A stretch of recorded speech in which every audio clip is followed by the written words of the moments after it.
রাজনৈতিক দল পরিচালনা করা আর তাবলিগ জামাত পরিচালনা করা কিংবা সামাজিক সংগঠন পরিচালনা করা কিন্তু এক কথা নয়। রাজনৈতিক দল পরিচালনায় সেই ধরনের একটা কাঠামো থাকতে হবে, নেতৃত্ব দেওয়ার মতো দক্ষ দূরদর্শী নেতা থাকতে হবে। এখন আমাদের এই ছোট ভাইরা বৈষম্যবিরোধী আন্দোলন যারা করেছে, ধরেন দুইজন উপদেষ্টা দুইজনই তো ছাত্র অধিকার পরিষদের নেতা ছিলেন। নাহিদ আমার সাথে সংস্কৃতি সম্পাদক পদে ডাকসুতে নির্বাচন করেছে, ছাত্র অধিকার পরিষদ করেছে। আসিফ ঢাকা বিশ্ববিদ্যালয়ের সভাপতি ছিল। আরো যারা আব্দুল কাদের বা আরো যারা আছে সবাই কিন্তু ছাত্র অধিকার পরিষদের বিভিন্ন পর্যায়ের নেতা ছিলেন। পাশাপাশি এই কোটা সংস্কার আন্দোলনটা যেহেতু সার্বজনীন আন্দোলন ছিল, অন্য মতাদর্শের কিছু লোকজন যুক্ত হয়েছে। আমরা সব ধরনের সহযোগিতা করেছিলাম, কারণ এটা তো কোনো রাজনৈতিক আন্দোলন ছিল না, সরকার পতনের কোনো আন্দোলন ছিল না। এখন সরকার পতন হওয়ার পরে এখানে বিভিন্ন বেনিফিশিয়ারি গ্রুপ ঢুকে যাচ্ছে। ছাত্রবাহী তরুণদের এখন একটা গ্রহণযোগ্যতা, একটা ক্রেজ আছে, তারা ট্রেন্ডে আছে। এখন তাদেরকে ম্যানিপুলেট করার চেষ্টা করছে, নানান দিকে ধাবিত করার চেষ্টা করছে, এবং আমরা যেন তরুণরা ইউনাইটেড না হই সেজন্য নানানভাবে পুশ করা হচ্ছে। তবে এখন পর্যন্ত আমাদের মধ্যে আলাপ আলোচনা হচ্ছে, বসা হচ্ছে। আমরা চিন্তা করতেছি যে আমরা বৃহত্তর ভাবে ইউনাইটেডলি যদি কিছু না করতে পারি তাহলে তরুণদের প্রতিও মানুষ আশা হারাবে। এখন আমাদের এক ভাই সাংবাদিক ভাই যেটা বলছিলেন যে গণ অধিকার পরিষদে আরো কিছু লোকজন রয়েছে। প্রথমত দেখেন, বিএনপি একটা বড় রাজনৈতিক দল। বিএনপি থেকে কতিপয় লোক গিয়ে এই ধরেন বিএনপির একজন আলোচিত নেতা নারায়ণগঞ্জের তিনি গিয়ে তৈরি করেছেন, এবং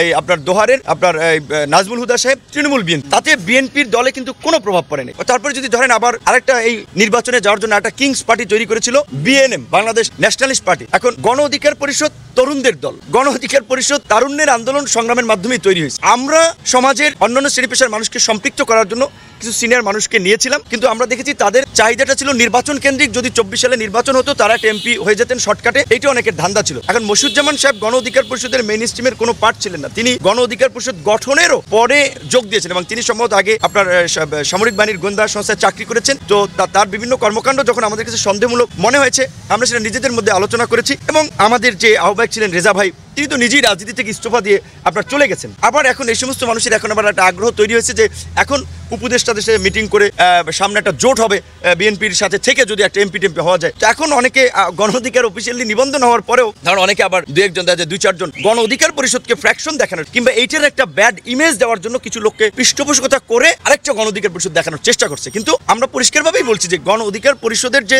রাজনৈতিক কমিটমেন্ট, একটা গণতান্ত্রিক ব্যবস্থার পুনঃপ্রবর্তন, রাষ্ট্র এবং রাজনীতিতে সংস্কার, আজকে ধরেন অনেক দল কিংবা নেতারা বলছে 2বারের বেশি কেউ প্রধানমন্ত্রী হতে পারবে না। এইটা আজকে এখন পত্রিকায় হেডলাইন হচ্ছে, টেলিভিশনে আলোচনা হচ্ছে। এই কথাটা গণ অধিকার পরিষদ থেকে আমরা 21 সালে আমাদের ঘোষণাপত্রে আমরা বলেছি। আমাদের ঘোষণাপত্রে আমরা বলেছি যে দ্বিদলীয় দুর্বৃত্তায়িত রাজনীতির বিপরীতে একটা নতুন ধারার রাজনীতি আমরা প্রতিষ্ঠিত করতে চাই। বিভাজনের রাজনীতির বিপরীতে আমরা একটা ঐক্য সম্প্রীতির রাজনীতি আমরা প্রতিষ্ঠা করতে চাই।